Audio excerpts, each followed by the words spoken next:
Gold cuff இருந்துச்சுன்னா இந்த மாதிரி ஒரு ரைஸ் ட்ரை பண்ணி பாருங்க, சாப்பிட்றதுக்கு கொஞ்சம் நல்லா இருக்கும். வாங்க எப்படி செய்யலாம்னு பார்க்கலாமா?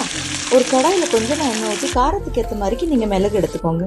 கூடவே கருவேப்பிலை, 10 பல்லு பூண்டு, கூடவே இடிச்ச சின்ன வெங்காயம் சேர்த்துருக்கேன்.